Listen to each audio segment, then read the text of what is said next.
हम बात कर रहे हैं हार्ट अटैक के हवाले से। और हार्ट अटैक में जो एक क्वेश्चन है वो ये कि क्या इसको रिवर्स कर सकते हैं, हम हार्ट डिजीज़ को रिवर्स कर सकते हैं, ये क्वेश्चन है।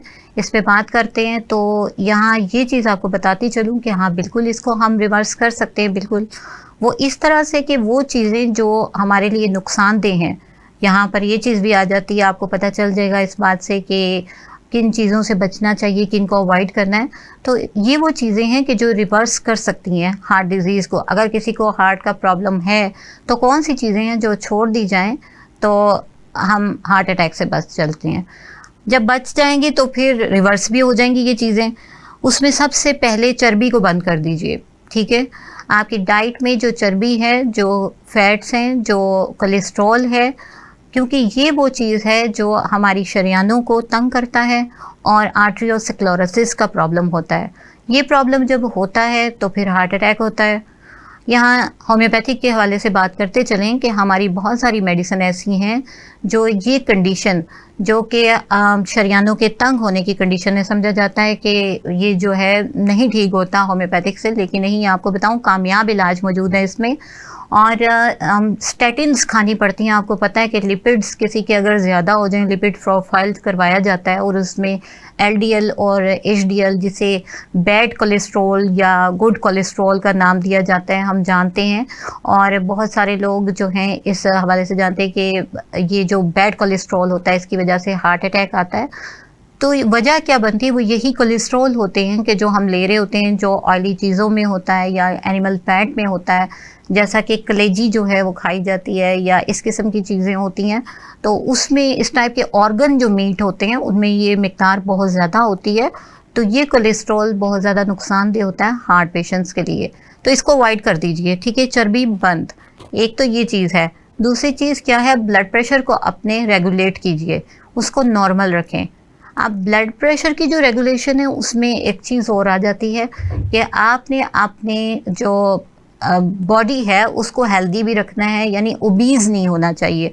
ओबेसिटी जो है यानी मोटापा बज़ाते खुद ये भी वो चीज़ है कि जो वजह बनता है कोलेस्ट्रॉल के डिपॉजिट्स का, और वो चर्बी जब जमा होना शुरू होती है तो वो आपके लिए नुकसानदेह होती है, क्योंकि वो कहीं ना कहीं जमा होती है। समटाइम वो जिगर पे जमा होना शुरू होती है तो फैटी लीवर हो जाता है, हार्ट पे होना शुरू होती है तो फैटी हार्ट हो जाता है, जो कि नुकसानदेह होता है। और उसके साथ ही साथ दिल का साइज़ भी बढ़ जाता है। तो ये बहुत सारी कॉम्प्लिकेशंस सामने आने लगती हैं। दो चीज़ें ये हैं। तीसरी चीज़ है अल्कोहल को जो है वो अवॉइड किया जाए।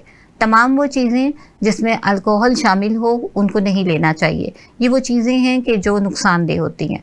फिर जंक फूड जो है उसको छोड़ दीजिए। बेसिक ये तीन चीज़ें अगर आप अवॉइड कर लेंगे तो आप रिवर्स कर सकते हैं और आप अपनी क्वालिटी ऑफ लाइफ को बेटर कर सकते हैं इन तमाम चीज़ों को अवॉइड करके। यहाँ कुछ रिस्क फैक्टर्स के हवाले से बात कर लेते हैं कि जैसे कि एक तो है ओल्ड एज, जैसा मैंने आपको बताया कि 45 से जो है वो स्टार्ट हो जाता है। 45 से 65 के दौरान हार्ट अटैक के चांसेस बहुत ज़्यादा होते हैं। आजकल तो खैर कोई भी एज नहीं है, किसी भी टाइम हो सकता है।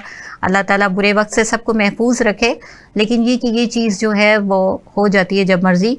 इसमें ये आपको बताती चलूँ कि अगर खुदा न खास्ता किसी पर्सन को ओवर 60 या ओवर 65 हार्ट अटैक आता है तो वहाँ सरवाइव करने के जो चांसेस होते हैं बहुत कम हो जाते हैं।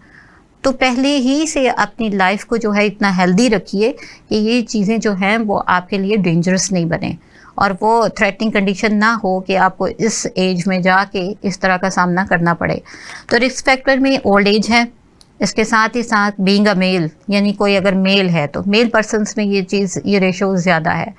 इसके साथ ही साथ कोलेस्ट्रॉल लेवल का ज़्यादा होना, बीपी का बढ़ जाना, डायबिटिक पेशेंट होना, कोई मेडिसिन का बहुत ज़्यादा इस्तेमाल होना, ब्लड फ्लो का डिस्टर्ब हो जाना, या कोरोनरी आर्टरीज़ का जो है उसमें कोई क्लॉट आ जाना, इसी तरह आर्टरियोस्क्लेरोसिस का प्रॉब्लम यानी शरीयानों का तंग हो जाना।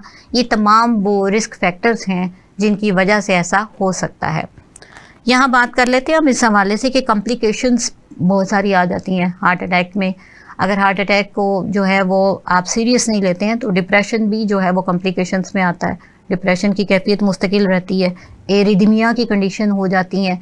जैसे मैंने आपको बताया कि हार्ट की जो दिल की जो धड़कनें हैं वो बेतरतीब हो जाती हैं, कभी ज़्यादा कभी कम, तो ये कंडीशन ठीक नहीं होती है। इसी तरह से एक और चीज़ है, डायबिटिक पेशेंट के हवाले से मैंने बात की, तो शुगर का कम या ज़्यादा होना भी दिल के ऊपर असरअंदाज होता है, गुर्दों पे असरअंदाज होता है, क्योंकि ये वाइटल ऑर्गन होते हैं, तो ये कॉम्प्लिकेशन सामने आ सकती हैं। इसी तरह मायोकार्डियल इन्फेक्शन हो सकती है, बहुत सारी ऐसी प्रॉब्लम्स है, एडिमेटिक कंडीशन हो जाती है कि जब ब्लड फ्लो डिस्टर्ब होता है तो क्या होता है कि वाटर रिटेंशन होना शुरू होती है और फिर वो पानी पड़ जाता है पेट में या फेफड़ों में, ये कुछ इस किस्म की जो है वो कंडीशन डेवलप कर जाती है। तो यहाँ अपनी होम्योपैथी के हवाले से आपको बताती चलूँ कि किसी को अगर हार्ट अटैक खुदा न खास्ता हो जाता है तो हमारी जो टॉप ग्रेड मेडिसिन है वो आर्निका है, कि जहाँ पर रेडिएटिंग पेन्स होती हैं और वो बहुत ज़्यादा चेस्ट में पेन होती है और इस किस्म की कंडीशन होती है कि ब्लड फ्लो डिस्टर्ब होता है, और आपको कंफर्म है कि अगर ब्लड सर्कुलेशन डिस्टर्ब है तो आप कार्बोवेज अगर साथ में देते हैं तो वो बहुत ही बेहतरीन रिजल्ट देती है और पेशेंट जो है वो हेल्दी हो जाता है।